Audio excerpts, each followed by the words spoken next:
Ever since I started selling tumblers and mugs for my small business, I noticed that my sales have gone up quite a lot and I've made a lot of money. So today I really want to show you guys how I make these tumblers and mugs at home. It's really not as hard as you might imagine it to be. Whether you want to use them in your own personal projects or whether you want to gift them to people or maybe you want to use them for your own small business. So let's get into how I make these mugs and tumblers at home. First of all, you're going to need sublimation ink. It's very important that you use sublimation ink and not regular ink. You're also going to need some heat tape. You can get them in various sizes. I typically go with the thicker ones. You also will need some sublimation paper as well. You can get this off Amazon, and also some heat gloves for safety. You'll also need sublimation blanks. You can't use regular mugs and tumblers because regular mugs and tumblers won't hold the heat or retain the ink like sublimation blanks will, so make sure you buy sublimation blanks. Again, all of the stuff that I use will be linked in the description if you want to find out where I get all of my blanks from. And lastly, you will need a mug or tumbler heat press. I do recommend the tumblers because you can do both mugs and tumblers in tumbler heat presses, but if you're only interested in doing mugs,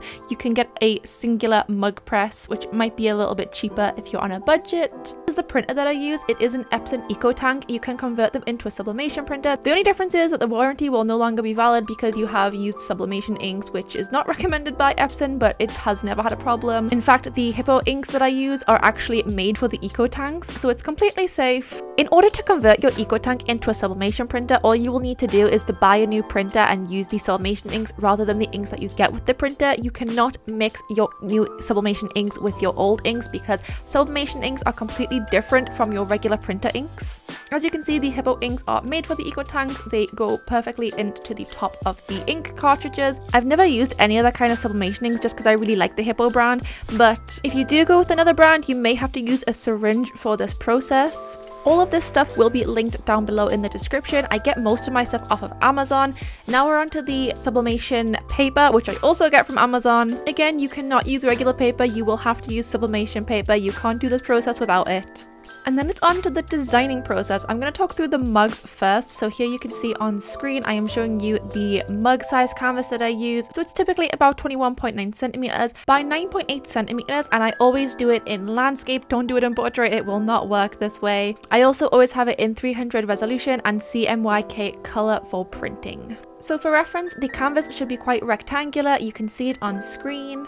And then all you have to do is pop in your designs, place them how you like. If you want your design to be closer to the handle, then place them farther apart. If you want them to be closer together, then place them closer to each other in the center of the canvas. And then you're going to actually export it as a PNG. And then you're going to come and put them into an A4 blank canvas. You can usually get about 2 mug designs onto one A4 spread. And that just saves on a little bit of money and a little bit of extra space. I am printing with a black and white design today, but if you have a design that's colored, then you may want to tweak the saturation and brightness just a little bit. Depends on what kind of vibe you're going for. And then you're going to come over to the print settings. So of course, make sure you're selecting your sublimation printer. I always print in portrait when I'm printing my A4 spread. And you're going to want to make sure that it is borderless. In terms of paper type, I like to go with the Epson Premium Semi-Gloss. I find it has the best results. And I also like to make sure that the quality is high. I am a business. I like to have high quality. If you need to, you can take a screenshot of these settings for later as well. And it's as simple as that. So you can hit print now. You're all ready to go. When it comes to sublimating tumblers, your canvas size is going to be a little bit different. So here are the dimensions on the screen. Again, make sure it's landscape. I always do 300 resolution and CMYK for printing. The canvas is typically more square as well. And then once you've got your canvas ready and set up, you can add your design onto it. As you can see, I'm currently flipping my canvas. This is important for both mugs and tumblers. You need to mirror your canvas, especially if there's text. Otherwise, your design will sublimate the wrong way around. So make sure to mirror it, especially if there's text. You might be able to get away with it if there's no text though. Just like the mugs, you may also want to tweak the saturation and brightness depending on your taste. I usually tweak the brightness and saturation just a little bit because my brand is very bright and vibrant. And unlike with the mugs, you do not have to put these into a separate file because you can't get 2 to a page, so you can just print them straight off. I find that if I have the design too close to the edge that I get a lot of bleeding and stuff, so try to make sure that your image is centered in the middle of the page. Again, make sure that it's landscape, borderless, and the same quality settings as before. It's premium semi-gloss and high quality for the print settings. And then you are ready to print out. You might find the colors come out very dull and desaturated. Don't worry, that is how sublimation inks work. They typically look really dull until you put them onto the tumbler and you add heat to them, so don't worry if they come out looking a little bit duller than what you'd like. Then I use my guillotine to cut up the designs to size, and then I wrap the mugs with them. Try to use the handle as a guide to make sure that your design is centered properly. And this is where the heat tape comes in. You're going to get your heat tape. I recommend having a tape dispenser for this, otherwise it becomes a really tough job. And you're going to gently wrap the mug with the heat tape. Mugs don't typically require as much heat tape as tumblers do. I typically only really do the sides. It doesn't really need heat tape on the top or bottom. I've never found a problem with only putting it on the sides, so I do recommend saving your tape and doing it that way. And that is how it should look in the end. Now onto the tumblers. So I accidentally had the design too close to the edge, and this is what happens. You usually get black marks all over it, so again, just be careful not to have your design too close to the edges. So when it comes to wrapping the tumbler, they're usually a little trickier than mugs are. First of all, because it's a full wrap, you're gonna have to make sure that the edges are touching, but you don't want them to overlap too much, otherwise the seam might be a little bit too bold and noticeable. I tried to get the seam as small as possible, but you still want the edges to touch, otherwise you're going to end up with a white mark down the middle, so it can be a little bit of a trial and error process. I usually just wrap it and then trim off a little bit at a time to get it to the perfect point. As you can see here, I also like to leave a lot of overlay on the top and bottom because sometimes I get white marks around the edges if I don't leave enough space on the top and bottom. It's better to have the paper go over the edges than not reach the edges. When it comes to adding heat tape, I like to make sure that the seam and the wrap is as tight as possible, so I like to add a lot more heat tape than I do for the mugs to the tumblers. I usually only put heat tape on the seam of the tumbler. I don't usually put it on the top and the bottom portions, because as long as you leave that overlay with the paper, the image should transfer just fine even on the edges of the tumbler. These are the two machines that I have for doing tumblers. This is a manual machine. It's from PYD Life. I got it off of Amazon. I will link it in the description like I linked everything else. It's a manual heat press, which basically means, if you're not aware, that you have to adjust it manually. There are these little valves back here. That means I have to twist them because obviously mugs and tumblers, they're different dimensions, so you're going to need to manually adjust it. This one's from HTV Ront. It's their automatic tumbler heat press, which basically means you don't have to do the adjusting, it'll do it for you. I do use it mostly just because it is a little bit easier where I don't have to worry about the pressure settings. It will close over and it'll stop when it's like completely surrounded the mug that you put in. So it does it all on its own, which is why I pretty much mostly use this one. I don't use this one that much, but both of them work great. I've never had a problem with either of them ever since I've gotten both of these. They've both been really great, so whether you want to go for the manual one or the automatic one from HTV Run, they're both great. I can't really give any complaints about them. I've never had any issues with them. Another thing you're gonna need for this process, I mean, you don't technically need it, but I would highly recommend it, is a heat pad. Basically, once you're done sublimating your tumblers or your mugs or whatever you're trying to do, you will need to put them somewhere while they cool off. If you don't have enough money for one, or you're just not 100% sure if you want to get one yet, one thing I used to do before I got it was use one of these gloves, and then I'd kind of just sit them. I'd put it on like my bench or something, and I'd just kind of sit them on top. Kind of works the same. It just kind of means you can only do one at a time. So the time and heat settings that I use for these tumblers with my automatic heat press are 185 degrees Celsius or around 360 degrees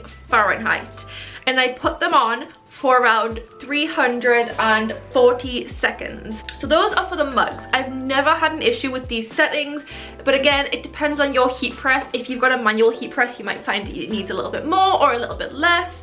But with my automatic one, I find those are the settings that work best for me. Okay, so here you can see the time and the heat settings that I use for the mugs. Feel free to take a screenshot if you need it, and then I just quickly slide the mug into the center. You could do 2 mugs at a time, but I do prefer to do them 1 at a time, mostly because I'm a very small business and I don't need to usually do 2 at a time, but also the more center that you have the mugs, the better the heat will be, and the less likely the chances are for ghosting and fading. So put your mug as close to the center as you can in the heat press.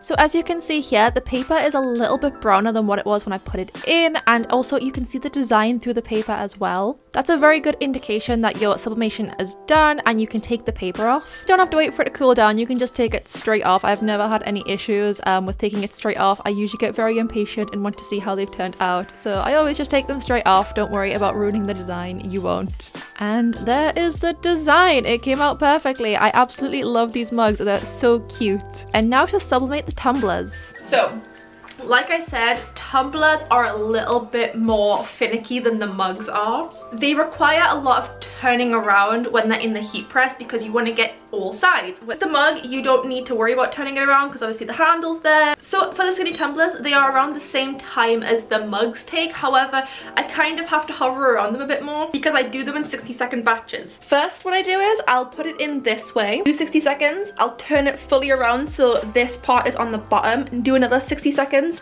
And I find sometimes the heat, because the tumblers are a lot longer than the mugs, the heat doesn't always get to the end and it can sometimes leave ghosting or white edges, which is not what you want.